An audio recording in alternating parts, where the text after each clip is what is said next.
यह तीसरा चेतना जागरण कार्यक्रम है, मगर जितनी ऊर्जा मैं इस क्षेत्र में छोड़ करके जाता हूं उसका प्रवाह 1-2 महीने बाद तक पता चलता है। हजारों साधु संत सन्यासी आपके व्यवहारिक क्षेत्र में आए होंगे, मगर आज जितने गांवों में, जितने घरों में मां की आरती हो रही है वह किस बल पर चल रही है? मेरे शरीर बल पर नहीं है। मां का आशीर्वाद इस शरीर के माध्यम से जो आप लोगों तक पहुंचता है उसके बल पर है।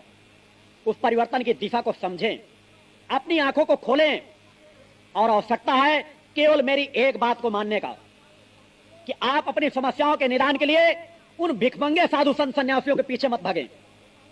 आज ये कहने के लिए इसलिए बाध्य होता हूं कि भगवे वस्त्र आप लोगों को लूटने के लिए नहीं धारण किए जाते, भगवे वस्त्र अपने लिए धारण किए जाते हैं। ये वस्त्र मैंने अपने लिए धारण किए हैं, आध्यात्म के क्षेत्र में बढ़ने के लिए धारण किए जाते हैं। और जब तक प्रकृति निर्देशित न कर दे, जब तक प्रकृति उपस्थित होकर आपको न कहे कि आपको आध्यात्म को माध्यम बना करके जन कल्याण कार्य करने हैं, तब तक भगवे वस्त्रधारियों का कर्तव्य नहीं बनता कि उस समाज में गुरु के रूप में स्थापित हो। ये शरीर भी चूंकि मूल तथ्य हैं जिन्हें समझना आपकी नितांत आवश्यकता है। समाज में साधु संत सन्यासी अपने कल्याण के लिए घर बार छोड़ करके आगे निकलते हैं, और जब तक उनको पूर्णत्व न प्राप्त हो तब तक उनको गुरु नहीं कभी बनना चाहिए, शिष्य नहीं बनाना चाहिए। मगर आज शिष्य और गुरु की परंपरा, गुरु सोचते हैं हमको 365 दिन काटने हैं, अगर 365 हमारे शिष्य बन जाएं तो हमारे 365 दिन कट जाएंगे। और शिष्य बेचारे अज्ञान है, अनजान है, समझ नहीं पाते हम गुरु बनाते किस लिए हैं।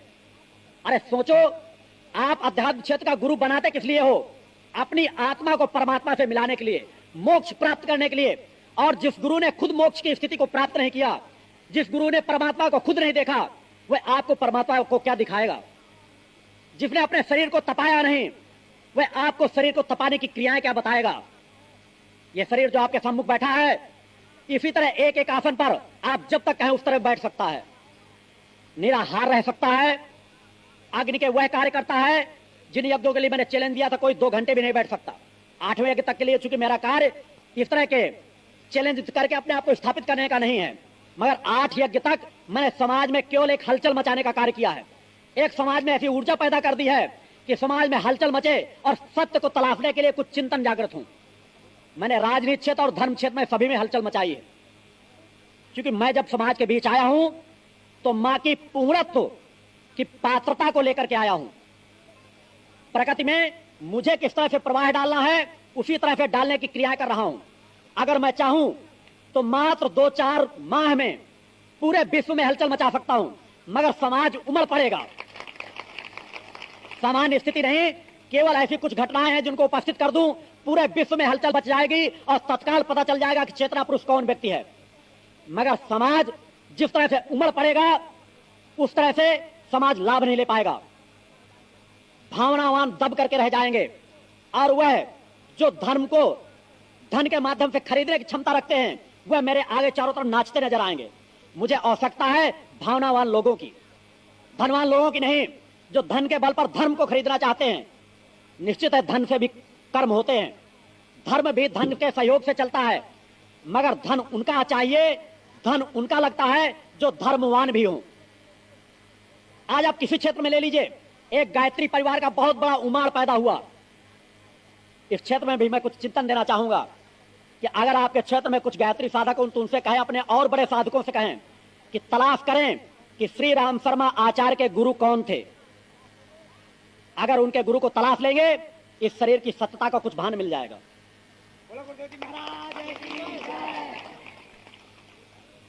मैंने बताया कि अगर आपके अंदर कोई समस्याएं हो तो केवल आप अपने घरों में 24 घंटे मां की अखंड ज्योति जला दें। वह क्रम बता रहा हूं जिसके के लिए आपको व्यथित होने की जरूरत नहीं, उसके आपकी समस्याओं के निदान का रास्ता अवश्य मिलेगा। पागल और उतावलेपन होने की जरूरत नहीं। समस्याएं मेरे सामने भी आती हैं, मैं चाहूं तो मां के आशीर्वाद उनको काट सकता हूं, मगर जितनी समस्याएं बर्दाश्त हो सके उन पर कभी भी बार बार मां का आह्वान नहीं करना चाहिए। आप सफलता क्यों नहीं पा पाते? आप दिन रात तो पूजा पाठ करते हैं, उसके पीछे कारण केवल एक है। 1 घंटे आप पूजा करेंगे, शायद आप 108 मंत्रों का जाप करेंगे और दिन भर में 108 से ज्यादा कामनाएं रख देंगे। मां मेरा यह काम पूरा हो जाए, मां मेरा यह काम पूरा हो जाए, मां मेरा यह काम पूरा हो जाए। जरा सोचो भक्तों, मां कोई खिलवाड़ की चीज नहीं, धर्म कोई खिलवाड़ की चीज नहीं। आपको उस तथ्य को समझने की जरूरत है। मां से दिन रात व्यथाएं रखने की जरूरत नहीं। अगर व्यथा रख सको तो मूल रहस्य को पकड़ो कि मां हमारी आत्मा को जागृत कर दो, मां अपने चरणों की नजदीकता दे दो, मां हमें वह भक्ति ज्ञान और आत्मशक्ति दे दो जिस ज्ञान के बल पर हम आपकी झलकी को प्राप्त कर सके, आपकी किरणों को प्राप्त कर सके। साधक के पास वह परिस्थिति और वह कल्प वृक्ष उसके अंदर जागृत हो जाता है और तब उसके अंदर आती है एक पूर्णता, और उस पूर्णता के बल पर फिर वो समाज को आशीर्वाद देने की पात्रता प्राप्त करता है। आप भी प्राप्त कर सकते हैं, समय लग सकता है, व्यतीत नहीं होना चाहिए कि आज जो मेरे पास है वह स्तर तुरंत प्राप्त कर लें। आप अपने स्तर से बढ़ें, धीरे धीरे बढ़ें। मैं आपको वेद पुराणों के बीच के उलझनों में नहीं उलझाऊंगा। मेरे जीवन का लक्ष्य है आत्मा और परमात्मा के बीच के रहस्यों को बताना, और चैलेंज करता हूं, दावा करता हूं कि समाज का कोई भी व्यक्तित्व आए मगर समय अनुसार आए।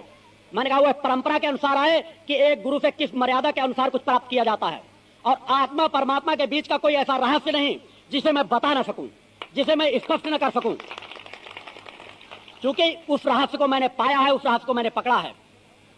मैं यहां उपस्थित भक्तों को अवश्य चाहूंगा कि थोड़ी देर बाद मां की आरती होगी।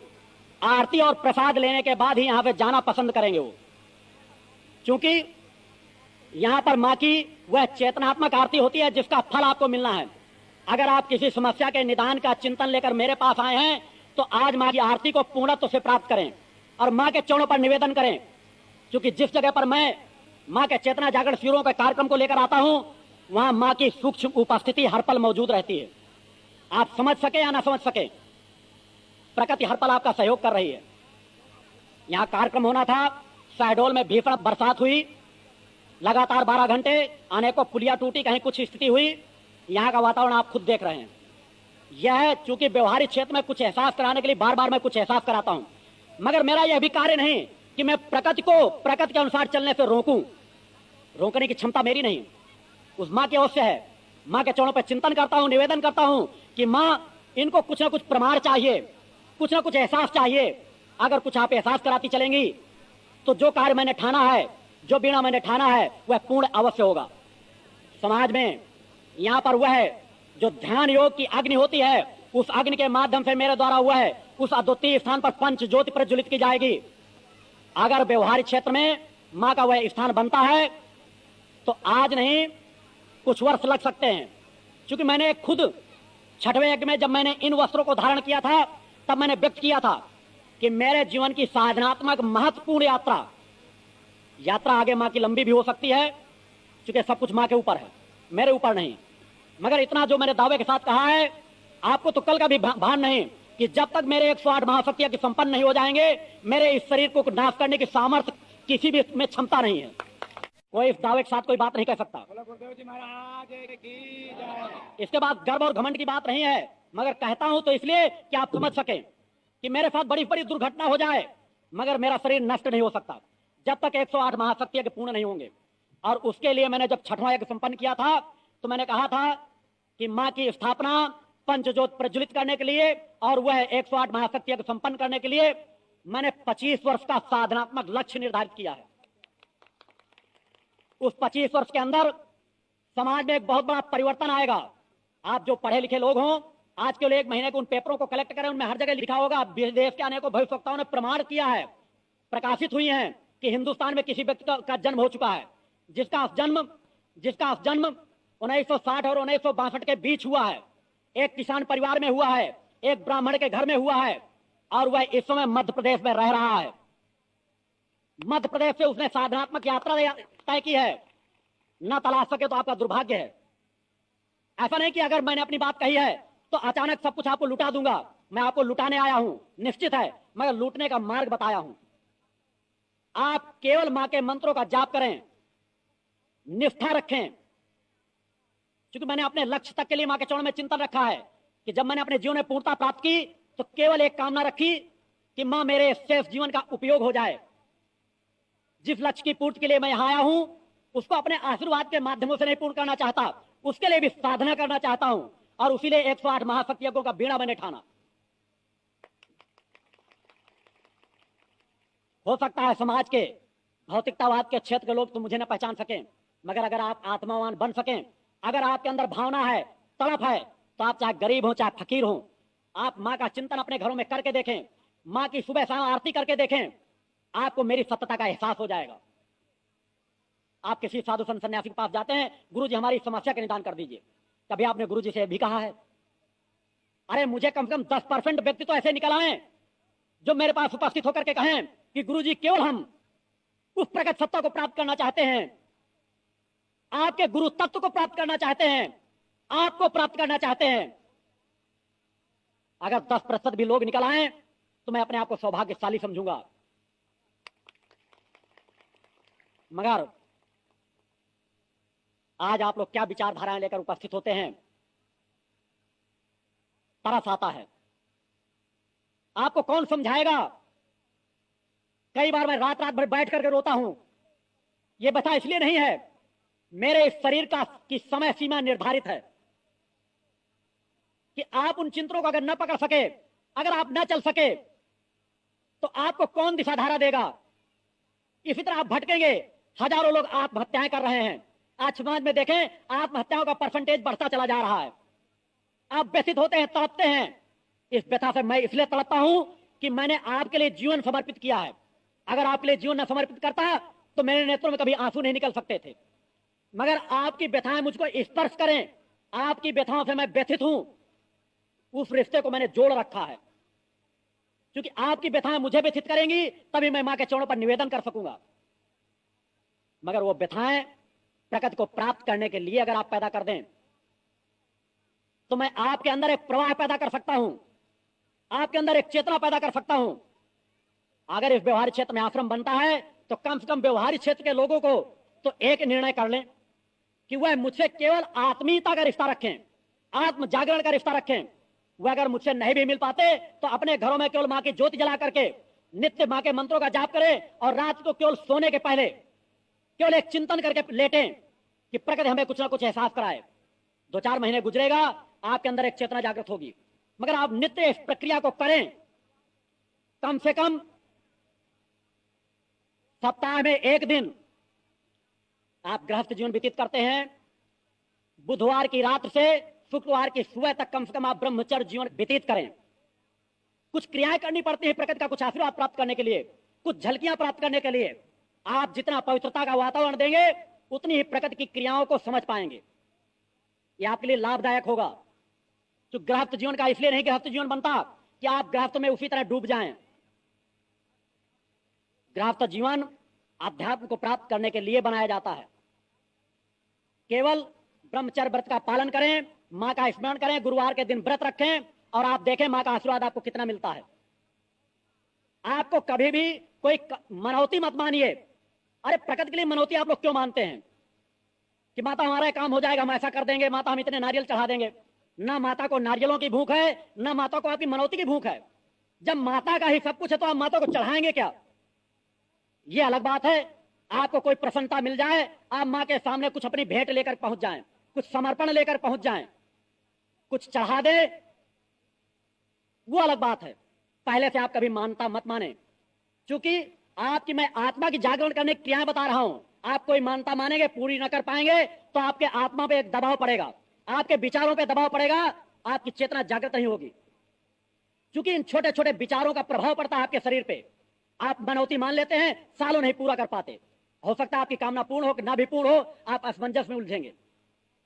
माता प्रसन्न होती है आपकी भावनाओं को पाकर। आप सुबह शाम मां को नमन कर लिया करें, मां के मंत्रों का जाप कर लिया करें और देखें आपकी मनौती ज्यादा पूर्ण होगी, आपकी समस्याओं का ज्यादा निदान निकलेगा। प्रकृति को समझने का प्रयास करें। प्रकृति आपके नजदीक है, आप समझ सकें, आप सौभाग्यशाली होंगे। मुझे आवश्यकता है इस भूतल पर एक उस टुकड़े की जहां पर मां को आप लोगों के लिए स्थापित कर सकूं, अपने लिए नहीं। मेरा शरीर तो उन यज्ञों के करने में ही खप जाएगा। मैंने यह भी कहा है कि अगर समाज का सहयोग नहीं प्राप्त होगा तो मैं अपने बल पर भी कहीं ना कहीं पर उस चीज की स्थापना कर दूंगा। मगर आपको पता तब चलेगा जब मैं इस समाज से अपने शरीर का त्याग कर दूंगा।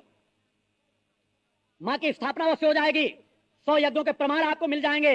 वहां की रजकण को अगर आप प्राप्त करेंगे तो असंभव से असंभव आपके कार्य सफल हो जाएंगे। मगर तब तक आपकी शरीर को नहीं देख पाएंगे, क्योंकि कभी भी मैं अपनी साधनाओं का दुरुपयोग नहीं होने देना चाहता।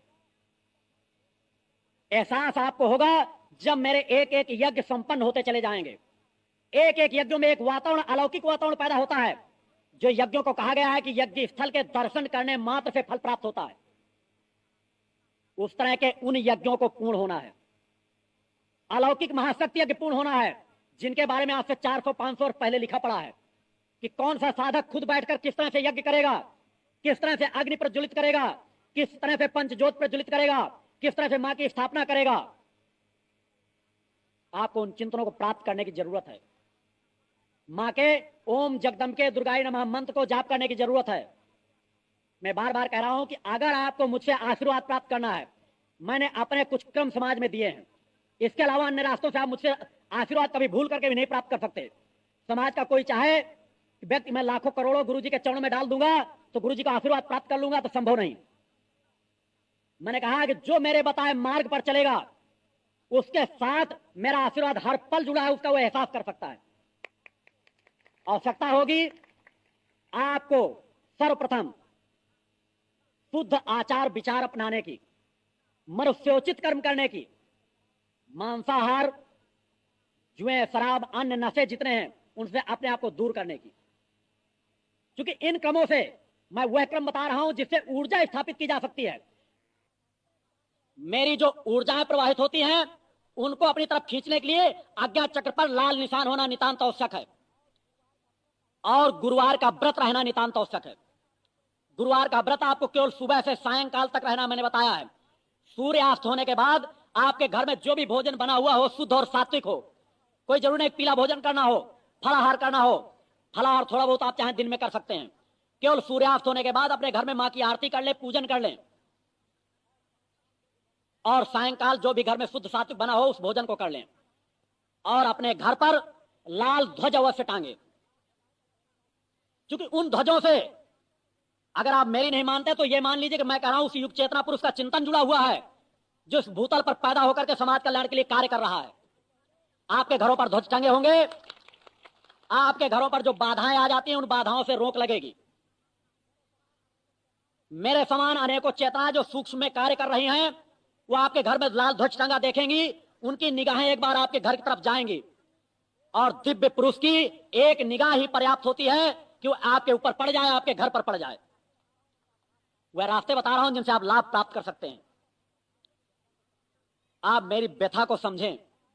मेरे अंदर केवल एक व्यथा है, एक तड़प है, और उस तड़प से जब आप एकाकार कर लेंगे तो वह दिन दूर नहीं होगा कि जिस दिन को मैं आपको दिखाना चाहता हूं। मैंने कहा मैं समाज को दिखाना चाहता हूं कि मां कभी आपसे भेंट लेने के लिए नहीं आती। आप स्वतः देख सकेंगे कि मां स्वतः मुझे भोजन कराती है। मां को भोजन ग्रहण करने की मुझसे जरूरत नहीं। आपने अगर रामकृष्ण परमहंस का चिंतन सुना है, समझा है, तो माता काली को अपने हाथ से भोजन कराते थे, तो मैंने कहा समाज को मैं यह दिखाऊंगा कि मां अपने हाथ से इस पुत्र को भोजन कराती है। आजूराम जायसवाल से मिले, मैंने कहा था उन्होंने जो अखंड जाप किया था 7वें यज्ञ में, मैंने दिखाया था कि मां के हृदय में जिस शब्द की मैंने स्थापना किया था यज्ञ के लिए केवल 11 दिन के लिए, कि मां के हृदय में तुम मुझे बैठा हुआ पाओगे। और उन्होंने स्पष्ट प्रमाण देखा था और 2 भक्तों को और दिखाया था। एक सामने खड़े हैं, आप इनसे पूछ सकते हैं, बुला कर ले गए थे, क्या वो देखो इस समय क्या दिखाई दे रहा है। और 3 भक्तों ने देखा था।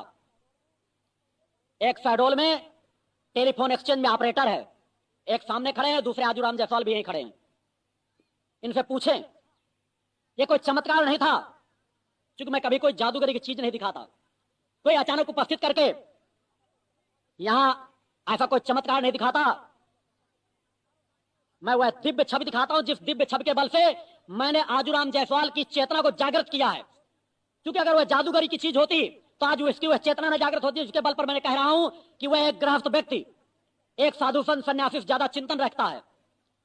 कई लोगों को देख करके उनकी घटनाओं को समझ जाता है कि किसके साथ दुर्घटना होने वाली है। आप उससे मिल सकते हैं।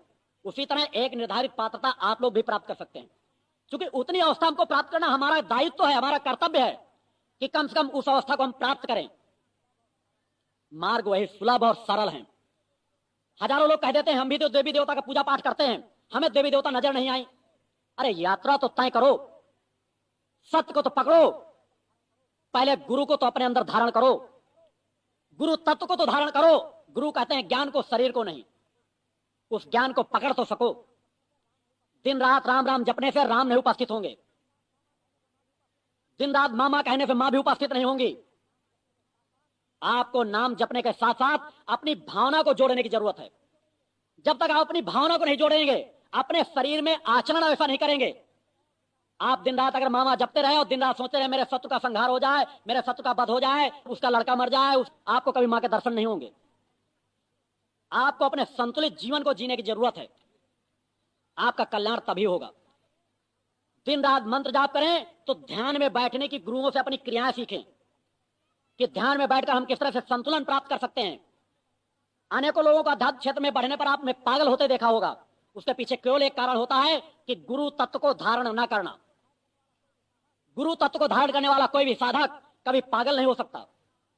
और आपके क्षेत्रों में जो कोई कह देता मुझे देवी सवार होकर के आती है, देवता सवार होकर के आते हैं, मैं चैलेंज और दावा करता हूं कभी माता और देवी देवता किसी के शरीर में सवार होकर अभुआती नहीं है। यह ध्रुव सत्य है। वो केवल एक ढोंग है और ढकोसला है। मगर चूंकि प्रेत योनि है और लोगों को प्रभावित करती है, वहीं पर कुछ सात्विक योनियों के भी लोग होते हैं।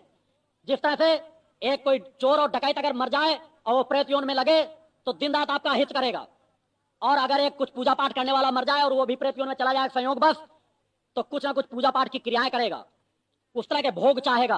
उनके पीछे आप न पड़े। जिनमें तुच्छता है, जिनके सामने आपको अपना सर को झुकाना नहीं चाहिए, उस सर को आप गिड़गिड़ा के उनके चरणों में डाल देते हैं, जाकर अगर थोड़ा सा भुआना शुरू कर दें। अरे प्रकृति तो बड़ी संतुलित है। आज तक किसी ने मुझे भुआते हुए ना देखा होगा।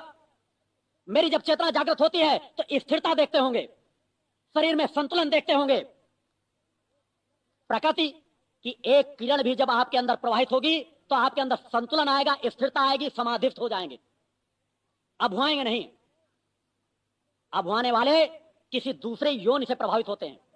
उनके सामने आपको प्रसाद लेकर दंडवत होने की जरूरत नहीं। वह आपका कुछ आहित भी नहीं कर पाएंगी। उनसे कहें आपको श्राप देना हो तो हमें दे डालिए, मगर उन आडंबरों में न पड़ें। माता का एक स्पर्श, माता की एक किरण एकदम संतुलन प्रदान कर देती है। इन छोटी छोटी बातों को समझें, सत्य को पकड़ें। मेरे सत्य को पकड़ने के लिए मां के चरणों को थाम लेना ही पर्याप्त है। मैंने कहा मेरे सत्य को अगर देखना हो तो केवल मां के मंत्र का जाप करना शुरू कर दीजिए, ओम जगदम्बे दुर्गाई नमः। मैं अपने सत्य को स्थापित करने के लिए आपसे अपने अपने मंत्र के जाप करने की बात नहीं करता। अगर मां के क्रमों को साफ करना हो तो मेरे क्रमों से जुड़ करके देख लीजिए। यहां वह एकाकार है कि आप इस शरीर से प्रवेश करने का क्रम बढ़ाएंगे तो केवल मां के चरणों में ही जाकर के गिरेंगे, क्योंकि मेरे शरीर का कोई अस्तित्व नहीं। मैं चाहता हूं कि हमारा देश एक सोने की चिड़िया के रूप में न पहचाना जाए, एक आत्मावान राजहंसों के रूप में पहचाना जाए कि हिंदुस्तान आत्मावानों का देश है। यह सौभाग्य है कि जब भी चेतनाओं का जब भी जन्म हुआ है तो हिंदुस्तान में ही हुआ है। उसके पीछे कारण है कि प्रकृति में अगर कोई कह दे कि दूसरे देशों में भी जन्म क्यों नहीं हो जाता, तो प्रकृति की भी अपनी रचना एक निर्धारित विधान से हुई है। जिस तरह आपके शरीर में कहीं पैर है तो कहीं हाथ है, कहीं मुख है, कहीं हृदय है, उसी तरह इस पृथ्वी की भी जो रचना हुई है उसको भी एक निर्धारित ग्रहों के बीच स्थापित करके बनाया गया है कि आध्यात्मिक ज्योति जब जब भी प्रज्वलित होगी तो केवल हिंदुस्तान से होगी। आने वाले समय में बहुत कुछ उथल पुथल होनी है, क्योंकि आज सबसे बड़ा धर्म का अनादर राजनीति क्षेत्र से हो रहा है। धर्म को मजाक बना लिया गया है। धर्म का आशीर्वाद ले लेकर के ही उन गद्दियों में बैठते हैं, और जब गद्दियां पा जाते हैं तो देवी देवताओं को नकार देते हैं। उन धूर्त राजनीतिज्ञों से अपने आप को बचाओ। मैंने कहा है मेरे अंदर गर्व और घमंड नहीं, मगर मैंने राजनीति क्षेत्र को भी चैलेंज दिया है और धर्म क्षेत्र को भी चैलेंज दिया है कि अगर वो सत्य को नहीं पकड़ सके तो मैं पूरे राजनीति क्षेत्र में हलचल मचा के रख दूंगा और पूरे धर्म क्षेत्र में हलचल मचा के रख दूंगा। वह क्रियाएं आप लोग स्वतः देखते चले जाएंगे। हरियाणा का क्षेत्र में जब कार्यक्रम मेरा संपन्न हुआ था तब मैंने कहा था कि देखते जाओ कुछ ही दिनों में चंदा स्वामी जेल की सिक्जों के अंदर होंगे, कानून के कटघरे में होंगे, चूंकि मेरी निगाहें आप लोगों को किस तरह से ठगा और लूटा जा रहा है उन लुटेरों के ऊपर लगी हुई है कि मैं उनको आईने के तरह उनके सब पर्दाफाश करके समाज के सामने रख देना चाहता हूं।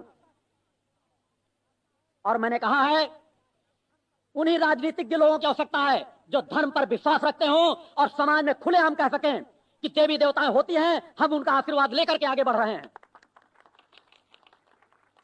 मैं उन राजनीतिज्ञों को भी राजनीतिक क्षेत्र में बढ़ाने का दावा रखता हूं जो देवी देवताओं की सत्यता को समाज में स्थापित करें और जिस तरह भौतिकतावाद के लिए स्कीमें बनाते हैं उसी तरह धर्म की चेतना जागृत करने के लिए स्कीमें बनाएं।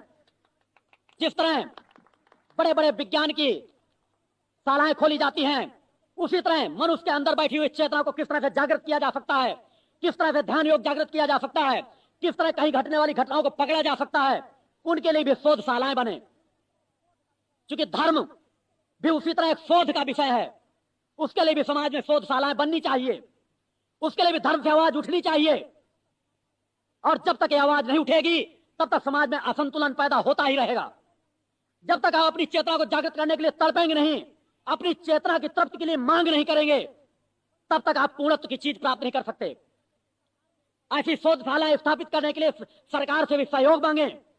ऐसे लोगों को ही राजनीति में बढ़ाएं जिनमें धर्म उनके अंदर स्थापित हो या जो जिनके अंदर धर्म को पकड़ने की ललक हो, जो देवी देवताओं के सामने समाज के सामने जाकर अपना सर रख सकें। मैं ऐसे लोगों को स्वागत करता हूं जो खुले मंच पर धर्म की स्थापना कर सकें, धर्म को स्वीकार कर सकें। उसी तरह का क्रम आप अपने अंदर भी जागृत करें, आत्मा की तृप्ति के लिए तड़पें। इन सभी चिंतनों को आप लोग ग्रहण करें। बोल सकते माते की